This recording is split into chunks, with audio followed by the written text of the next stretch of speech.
مومنو مومنو مومنو خوشیاں مناؤ، آ گیا رمضان ہے۔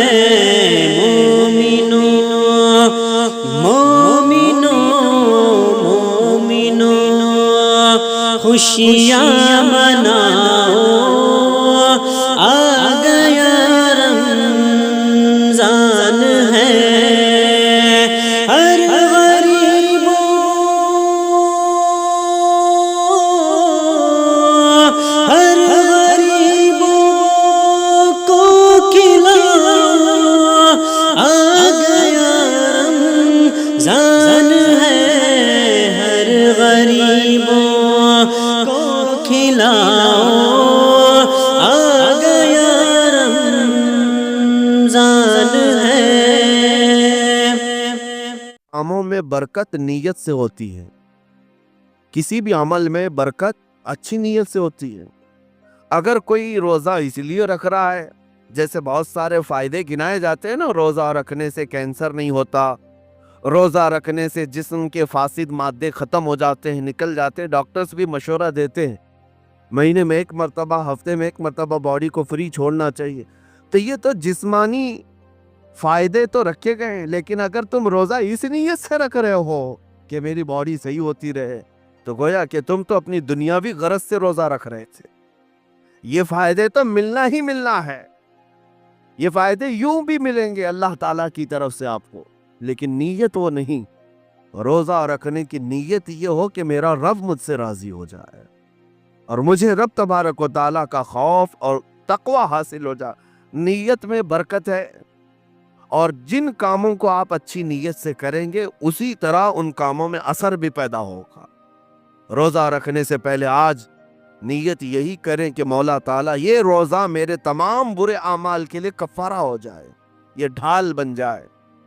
جانتے ہیں آپ، اپنے نفس امارہ کو روکنے کا سب سے بہترین آلہ بھوک ہے۔ بھوک، جتنا آدمی بھوک کے ذریعے سے اپنے نفس کو مار سکتا ہے، دوسری کوئی چیز نہیں۔ آپ دیکھیں اس رمضان المبارک میں بہت ساری حلال چیزیں آپ کو حرام کر دی گئی ہیں، یعنی سحری سے لے کر افطاری تک۔ میں یہ نہیں کہہ رہا کہ شراب پینا حرام ہے، نشہ کرنا حرام ہے، وہ تو پوری زندگی بھر حرام ہے، لیکن آپ کو چاول روٹی تو حلال ہے نا، سبزے سیب پھل فروٹ تو حلال ہے، لیکن یہ حلال چیزیں بھی اللہ نے آپ پر حرام رکھی ہیں، روزے کے عالم میں نہیں کھا سکتے۔ سحری سے لے کر افطار تک یہ حلال لقمے، پانی تو حلال ہے، پاک ہے، لیکن آپ کے لیے روزے کے عالم میں حرام ہے۔ اسی طرح شادی شدہ مرد اپنی عورت کے ساتھ زندگی بھر کبھی بھی جمع کر سکتا ہے، رات میں سو سکتا ہے، لیکن حالت روزہ میں وہ حلال کام بھی حرام ہے۔ حلال کام بھی حرام ہے، اپنی عورت سے جمع کرنا حالت روزہ میں کیوں روکا گیا؟ کھانا پینا بھی حلال تھا، عورتوں کے ساتھ شباشی بھی حلال تھی، لیکن روزے کے عالم میں ان حلال چیزوں کو روکا گیا۔ تو آپ سوچ سکتے ہیں اس چیز کو؟ سوچ سکتے؟